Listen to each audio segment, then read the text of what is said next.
What's up, everybody? It's the Common Sense Investor coming at you with another video. In this video, I want to give a special shout out to Tony DeNaro for having Chance the Lawyer on his channel last night. She brought forth some really good revelations. I really encourage everybody to go watch Tony DeNaro's video where he had Chance the Lawyer on last night.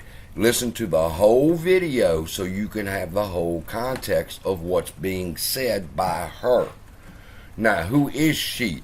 She is a court reporter, apparently, and she rubs shoulders with all of these people all of the time. And when she talks, she could speak from a position of intimate relationship with the judges and the clerks and everybody else up there in the courthouse. So what she has to say is very important. Now, first off, let me say that just like in my last video, there could be a misunderstanding. She's not understanding what our letters are being sent for. They're not in opposition to a settlement. All right, something totally different. All right, but on this point where she's talking about the settlement history, my notes again, and the timeline and people, she drops a revelation y'all need to hear. Now, I'm going to give you the timeline, and then I'm going to play the clip where she's explaining herself, and she's going to divulge how much money AMC has. So, first off, the first thing that she says is that when the proposed settlement requests a hearing, the judge approves and sets a hearing. What that means is they've now asked, hey, we have come to an agreement. We'd like you to overlook the agreement and approve it, and then we can move forward in implementing the settlement. And she has now got to say, yes, this is when we're going to do it. The next step that the Chance the Lawyer explained was that 10 days afterwards, AMC should be notifying its shareholders through an 8K form. Now, they're going to send out a notice some way, but she said normally they do it in an 8K form. So we'll be watching for that anywhere from now to 10 days. We should be hearing something from AMC on what the settlement plan is with Allegheny. All right? Now, once we get to this point where AMC is going to notify all the shareholders on what the settlement is with Allegheny, then the next thing, I'm reading my notes so I don't mess up. I don't want to misquote nobody. Then the judge will set a date of 60 days in the future to give shareholders a chance to voice their opinions on the settlement. Okay? So they put it in. She's going to set a date. They're going to notify us what the settlement is. And then 60 days from there, we have a right to voice our opinion. Now, the lady said that AMC could, and Allegheny, could argue they don't need 60 days. But 60 days is the norm. And I don't know if that's in the clip coming up. Let's just go ahead and hear it, and then we're going to talk more. The notice is filed, is whatever. It's usually in an 8K. It can be done in other ways, but normally 8K is sufficient, and that's what happens when it's a publicly traded company. So you'll see, and then basically that starts the 60-day clock running. It's normally 60 days.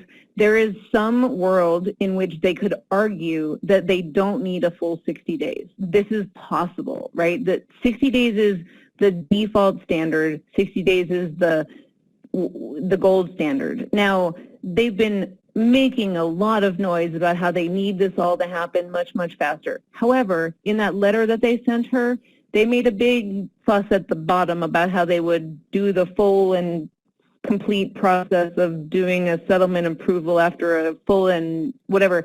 They made it sound like they weren't going to be pushing to truncate this process. However, they could, but they would have to have a really good reason. And I think that she's going to be loath to shorten the time frame here without like evidence of like bankruptcy that's so imminent that that I don't think it's factual, because I've heard that they have like at least 6 months runway of cash, and unless they literally only have like 60 days runway of cash, I don't think, I mean, she just with all the objections she's getting, with all the noise about this case, with all the publicity, I can't see her being like, oh yeah, let's just shorten the time frame for stockholder objections.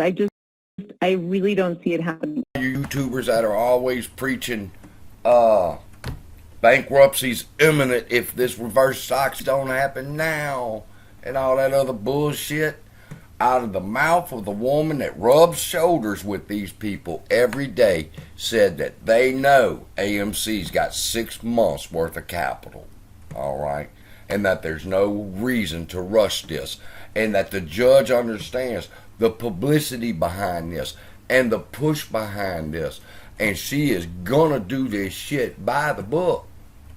That's why I like Chance the Lawyer. She told it to him straight. Now, she don't understand what Tony preaches all the time, but that's why if you watch again, you'll see that he got the certain kind of look on his face as he's sitting there having to listen to this and swallow what she's saying. But then Tony's prize, and now he needs a win. And what do? We go to the chat. We see that for the win comes Grandpa Barney with a question.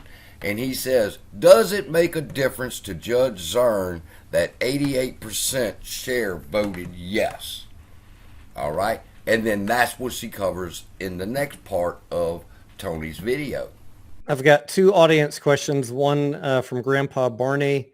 He says, do you think that it makes a difference to Chancellor Zern that 87 or 80% of the common stockholders voted yes in the recent proxy vote, yes to the reverse split and conversion? I think that it would have potentially mattered more if we had gone to the preliminary injunction hearing. However, I also think that it's important to remember that was, the percentage of the voting, not the percentage of the outstanding. That was, really a very relevant difference that sometimes Adam Aaron likes to gloss over when he's discussing these things, because that was sort of what's at issue with the statutory claim, which is that what the lawsuit was saying was required was the percentage of the outstanding, not the percentage of the voting, and that was sort of the crux of the legal argument here. Would have been nice if we could have had more people vote. I know some people didn't even said they didn't get their ballots and all sorts of chaos there, but that is true. 87% was the percentage of cast votes, not the 87% of common outstanding.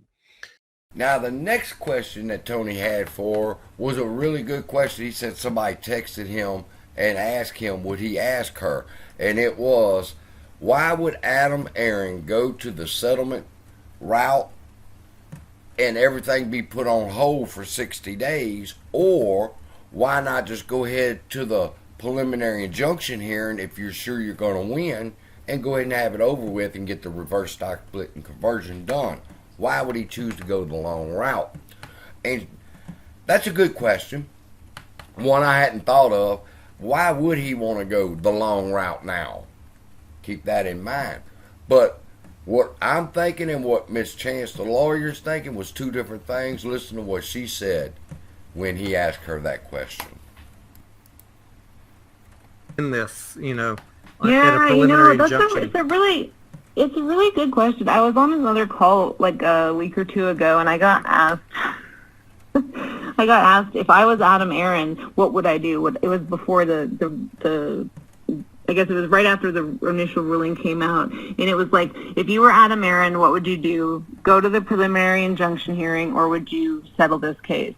And I made a joke about how if I were Adam Aaron, I made some crude joke about how I made fun of Adam Aaron in some certain way. But I think I would have gone to the preliminary injunction hearing especially if I were Adam Aaron, because I think he's kind of arrogant and obviously thinks he can do whatever he wants and get away with it. I mean, that's sort of been the thrust of his behavior that I've seen in the past. I mean, he seems to get away with things that I think are egregious, kind of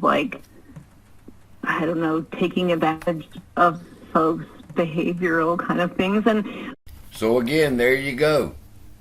Straight out the horse's mouth.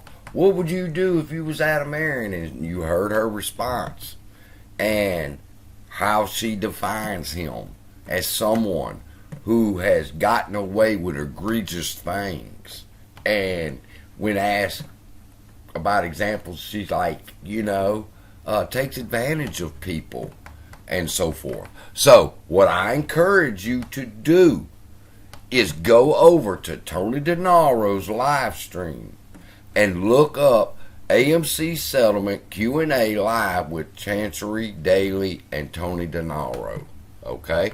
If you like it, give it a thumbs up. In fact, Tony, that's the first thumbs up you got from me in a long time, motherfucker.